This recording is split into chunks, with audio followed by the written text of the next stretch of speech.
teman-teman, Fabi di sini. Kali ini kami membagi keseruan lagi di Fantastic Sweetcorn sebagai inspirasi dan motivasi untuk kita semua, sebagai bahan penyemangat dan cara bahagia sederhana setiap hari. Dan hal unik menarik kali ini adalah mengulas bagaimana seorang yang buta soal jualan lalu menjadi penjual terbaik di dalam timnya. Tentu saja tidak semudah itu Ferguson.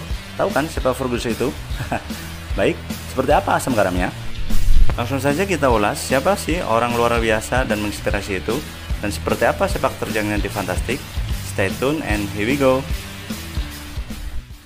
Halo Bang Spatganaro. Salam sejahtera, sehat selalu. Amin. Boleh tahu Bang Spatganaro ini asal mana dan berapa lama di Jakarta? Puji Tuhan, sehat, lancar, berkah, dan bersemangat selalu ya Pak. Terima kasih. Saya asal dari suatu kampung yang terpencil yang belum banyak orang tahu, yaitu di Nurobo, Kota Atambua, Provinsi Nusa Tenggara Timur, Pak. Baik, kita nggak akan bicara area gerai mana, tapi lebih mewakili Fantastic Sweetcorn ya Pak ya. Pak Gaspar Ganaro ini sudah berapa lama di Fantastic? Sudah lumayan lama sih, hampir lupa malah. Awal saya masuk Fantastic itu kalau nggak salah awal bulan April ya. Sampai sekarang kira-kira 6 bulan sudah saya jualan Fantastic. Jauh manis Pak. Wah, menarik sekali. Sudah kebeli apa aja nih? Nah, kalau soal hasil jualan sih selama ini udah bisa saya hasilin ya 1 buah handphone lah, sama sepatu case. Kan belum lama juga. Mantap. Emang berapa omset satu hari jualan jagung? Dan bagaimana caranya itu? Padahal kan awalnya nggak bisa jualan. Kalau awal jualan jujur saja sih, saya habisin 2 atau kilo aja. Itu juga sulit sekali, sampai hampir putus asa. Serius. Lalu kita sampaikan ke supervisor bahwa penghasilan saya yang seperti ini akan sangat berdampak ke depannya kan. Jadi saya minta lokasi baru ke SPV-nya. Saya seperti apa bukannya kan? Karena tentu saja kerjasama dalam memecahkan satu masalah itu sangat penting dan jauh lebih cepat terpecahkan. Exactly, that's right. Oke. Teman-teman semua juga pasti semakin penasaran kan kelanjutannya bagaimana di saat posisi seperti itu. Stay on and pantengin terus tanpa di skip-skip sehingga hal-hal menarik, unik, bikin greget dan penasaran berikutnya akan terjawab. So, keep stay on. Oke, sebelum kita lebih dalam lagi kisah Bang Spatganaro ini, boleh dong ceritain ke teman-teman Fabi channel di sini pekerjaan sebelumnya dan apa sih yang membuat Bang Spatganaro ini masuk dan memilih jadi penjual jagung manis Fantastic. Silakan. Pekerjaan sebelumnya tuh saya kerja sebagai caregiver yang disebut sebagai perawat lansia ya, di rumah-rumah atau di rumah sakit. Pas waktu itu kurang lebih 4 tahun ya saya kerja sebagai perawat lansia sampai pada akhir bulan Februari kalau nggak salah. Pada itu saya sakit bagian tulang belakang saya keseleo. Lalu saya nganggur selama 1 bulan lebih. Setelah itulah dalam kondisi yang sudah sangat sekarat. Uang untuk makan minum saja sudah tidak ada sama sekali. Ya tidak mungkin juga kan kita harus minta lagi ke orang tua di kampung. Ya malu dong. Walaupun orang tua kita sendiri. Ya mau gimana lagi. Lalu ketika kita di posisi dan kondisi seperti itu, tentu saja hal pertama yang harus dilakukan adalah jangan memilih dan berani memulai langkah kecil. Menariknya ketika kondisi asam begitu, ada aja jalan Tuhan yang datang ke kita. Hanya saja respon kita seperti apa, ya kan? Lalu diperlihatkanlah satu postingan yang menggelitik, ya cuma agak ragu-ragu juga dimana waktu itu perusahaan fantastik membuka loker tapi kok penghasilannya bisa sampai segitu. Jujur kan sedikit nggak percaya. Nah, dari situlah kita tanya-tanya sistemnya, dagangnya seperti apa dan lain-lainnya bagaimana. Sampai beberapa kali saya chat, sampai saya video call. Dari situlah terjawab sudah sebagian pertanyaan. Ya, walau sebelum semuanya, pikir-pikir saya sambil tahu lebih dalam, lebih enaknya sambil nyebur jualan deh. Antaranya juga terjawab dengan sendirinya kalau udah jualan fantastik seperti apa sih. Dan boom. Iya, benar sekali. Setuju itu, I'm agree. Jadi kesimpulannya yang membuat dirimu ambil keputusan untuk ikut gabung jualan fantastik adalah kondisi yang kepepet dan nggak ada pilihan kerjaan lain, begitu, Bang? Haha. Bukan KPP juga kali. Haha. Tapi keputusan saya masuk adalah lebih ke toolsnya dan sistem kerjanya yang menarik. Penghasilan dan komisi menarik, fasilitasnya juga cukup saya rasakan. Dan menariknya lagi, penghasilan yang kita terima bersih loh, ya kan? Karena kan sudah ada bahan pokok di mes, dan kalau kita makan di lapangan bisa dari komisi. Tanpa akhir bulan kita harus bayar kontrakan, beli beras, beli air, bayar listrik, bayar lain-lainnya. Ini kan luar biasa. Tentunya kembali lagi ke bagaimana kebutuhan masing-masing personal, ya. Tentunya berbeda-beda dan tidak bisa kita samakan dengan orang lain. Setuju. Keren banget. Keputusan yang sangat bijak ya. Tapi ada yang beranggapan bahwa loker di Fantastik ini hoak loh, dan kesannya tipu-tipu. Bagaimana enggak? Kan Fantastik membuka loker terus. Emangnya nggak ada karyawan yang masuk? Atau pasti banyak keluar masuk karena harus bayar ketika datang mungkin? Atau bagaimana menurut pandangan Bang Spatganaro? Tidak, bukan begitu. Jadi gini, ini saya sendiri yang sudah alami. Ya bagaimana awal masuk ke Fantastik hingga jualan sendiri sampai saat ini kan. Jadi begini yang saya lihat. Saya menilai dari saya ambil kesimpulan bahwa Fantastik ini mengambil adat atau bentuk sistem piramida, yang mana di setiap piramida ada satu leader. Nah, leader ini diambil dari karyawan yang integritas dan loyal tinggi, yang lama kerja maksudnya, dan absensi bagus.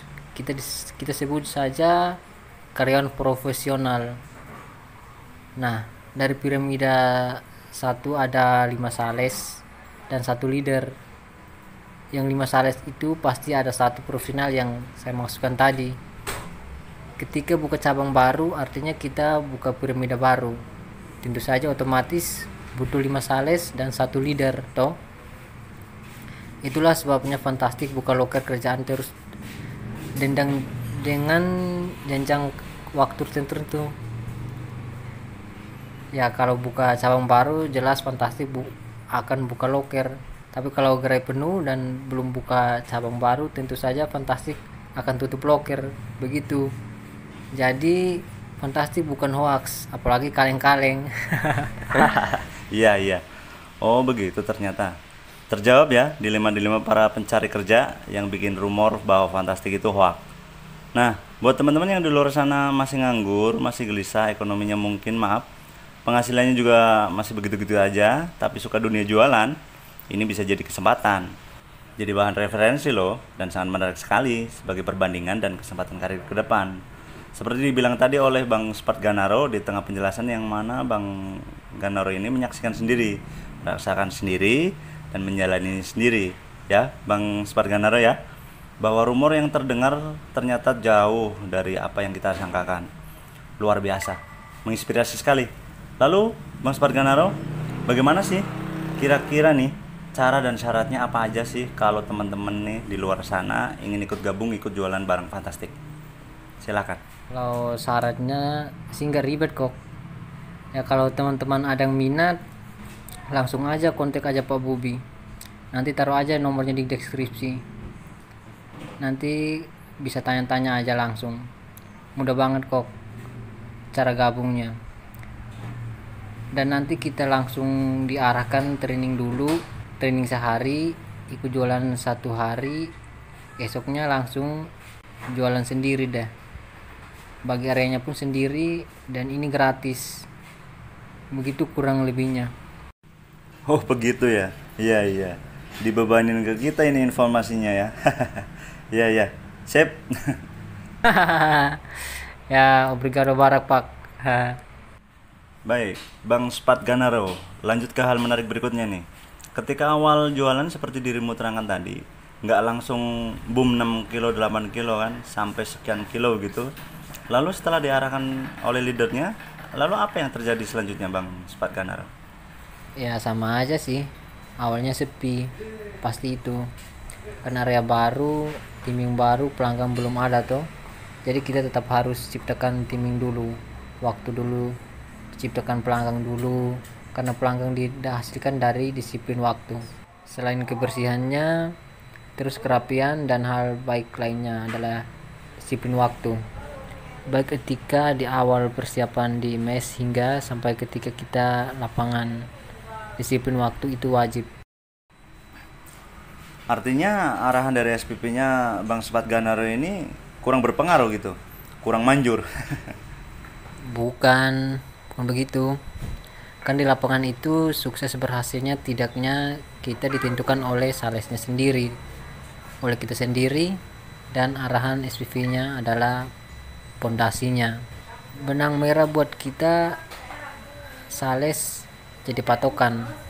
Jadi pegangan untuk menentukan timing jualan, menentukan alur dan suplemen keyakinan. Artinya di sini adalah bahwa betapa pentingnya kerjasama. SPV yang mengarahkan, lalu sales yang mempraktekkan begitu. Sehingga diharapkan terciptanya bom itu tadi Pak.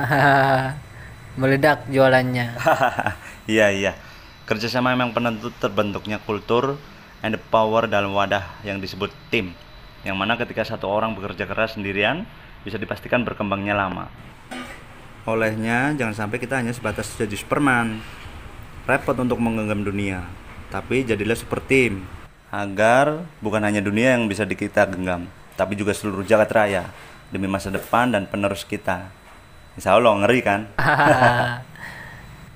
Yang tadi belum dijawab, terusin dong yang itu. Yang teknik jualan dan step by step mencapai omset maksimal 7 kilo atau 9 kilo begitu. Oh, yang itu. Tadi kan udah saya juga disiplin waktu. Kurang, pasti ada lagi. Teknik yang lain, ayo dong, apaan? Pasti ada lah.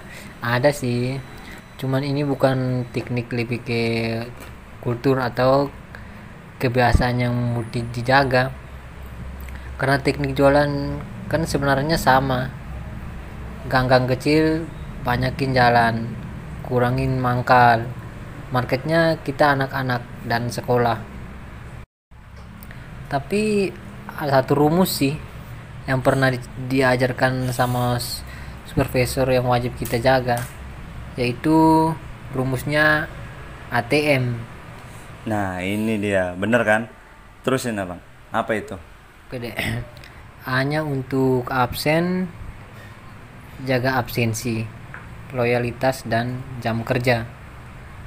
Kalau T-nya untuk timing atau waktu, jaga waktu jualan, waktu start awal, waktu pulang akhir, waktu istirahat dan sebagainya, jaga itu.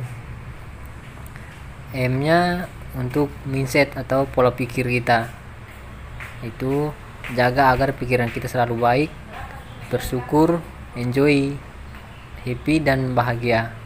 Kompetitor lewat. Luar biasa, keren, cool. Teman-teman patut dicontoh ya pengalaman dan wacana dari Bang Spat Ganaro ini, sehingga semoga bisa jadi bahan evaluasi dan inspirasi ke depan, tentunya bagi seluruh umat manusia di bidang jualan keliling tentunya. Itu dia asam garam dari seorang Bang Spat Ganaro, bahwa kita setiap insan pasti sama Ada suka dan ada duka. Bener ya bang? Dan ada asam dan ada garam. Harus kita lewati, harus. Bukan maunya garamnya aja, mau gurihnya aja. Ketika asam datang, kita malah lari, ngeluh, lemah, dan marah, lalu menyerah. Jangan ya. Keep spirit and keep passion. Semoga teman-teman yang melihat menjadi terinspirasi dan semakin semangat seperti Bang Ganaro, sehingga kesuksesan, rezeki, kesehatan, dan bebas finansial ke depan teruntuk teman-teman semua. Amin ya.